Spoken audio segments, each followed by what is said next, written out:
मेरा नाम नेहा कुमारी है। मैं कक्षा 8 में पढ़ती हूँ। मैं शहीद पे कुछ कहना चाहती हूँ।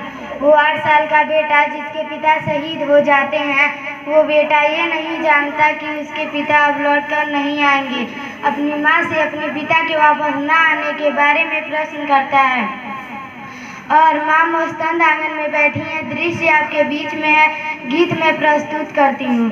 चारों तरफ उजाला पर अंधेरी रात थी, चारों तरफ उजाला पर अंधेरी रात थी। जब वो हुआ शहीद उन दिनों की बात थी, जब वो हुआ शहीद उन दिनों की बात थी। आंगन में बैठा बेटा माँ से पूछे बार बार, आंगन में बैठा बेटा माँ से पूछे बार बार, दीपावली पर क्यों ना आए पापा अब की बार, दीपावली पर क्यों ना आए पापा अब की बार। बेटा थोड़ी देर के लिए बाहर खेलने जाता है, अपने मित्रों के पिताओं द्वारा लाए हुए उपहारों को देखता है। उससे पहले अपनी माँ की 2-3 दिन की स्थिति को देखता है और माँ से कहता है, क्या कहता है सुनिएगा। माँ क्यों ना तूने आज भी बिंदिया लगाई है, माँ क्यों ना तूने आज भी बिंदिया लगाई है दोनों हाथ खाली ना मेहंदी लगाई है।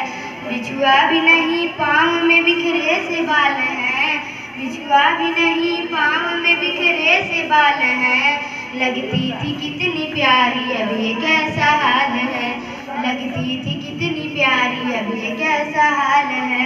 कुमकुम के बिना लगता है सुना सब सिंगार, दीपावली पर क्यों ना आए पापा अब की बार, दीपावली पर क्यों ना आए पापा अब की बार। जब अपने मित्रों के पिताओं द्वारा लाए हुए उपहारों को देखता है और उन्हें देखकर उदास होकर अपनी माँ की गोद में वापस आता है, तो पुनः वही प्रश्न करता है और वो बेटा अपनी माँ से क्या कहता है सुनेगा। किसी के पापा उसके लिए नए कपड़े लाए हैं, किसी के पापा उसके लिए नए कपड़े लाए हैं। मिठाइयाँ व साथ में पटाखे लाए हैं, वो भी तो नए शूज पहन खेलने आया, वो भी तो नए शूज पहन खेलने आया।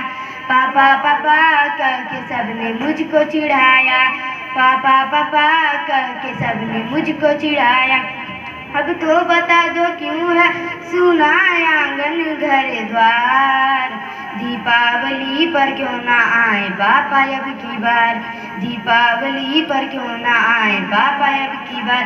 बेटे को कोई उत्तर नहीं मिलता। वो अपनी माँ से खिंच जाता है, रूठ जाता है। उसके दोनों हाथ पकड़ता है और उस भूत बनी माँ को झकझोरता है। वो अपनी माँ से क्या कहता है, मैं इस सदन में जितने लोग उपस्थित हैं सबके आंखों के आंसुओं को आमंत्रित देती हूँ।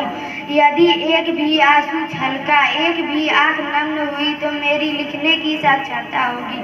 वो बेटा अपनी माँ से कहता है, 2 दिन हुए हैं तूने कहानी न सुनाई, 2 दिन हुए हैं तूने कहानी न सुनाई। हर बार की तरह न तूने खीर बनाई।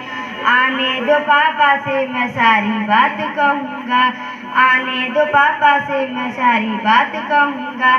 तुमसे ना बोलूँगा ना तुम्हारी मैं सुनूँगा, तुमसे ना बोलूँगा ना तुम्हारी मैं सुनूँगा। ऐसा क्या हुआ कि बताने से है इनकार, दीपावली पर क्यों ना आए पापा अब की बार, दीपावली पर क्यों ना आए पापा अब की बार। और मित्रों, विडंबना देखिए कि पूछ ही रहा था बेटा जिस पिता के लिए जुड़ने लगी थी लकड़ियाँ उसकी चिता के लिए, जुड़ने लगी थी लकड़ियाँ उसकी चिता के लिए। पूछते पूछते वो हो गया निराश। जिस वक्त आई आंगन में उसके पिता की लाश। बेटा एक टक उस लाश को देखता है, एक टक अपनी माँ को, पुनः उस लाश को देखता है, पुनः अपनी माँ को देखता है। कोई जाकर बताए उन जिम्मेदार व्यक्तियों को जो ये कहते हैं कि ये जवान होते ही हैं इसलिए कि देश पर शहीद हो जाएं, देश के लिए जान दे दें। कोई जाकर देखे उस घर को कि ऐसा क्या है जो हमारे रक्त लहू को देशभक्ति में बदल देता है।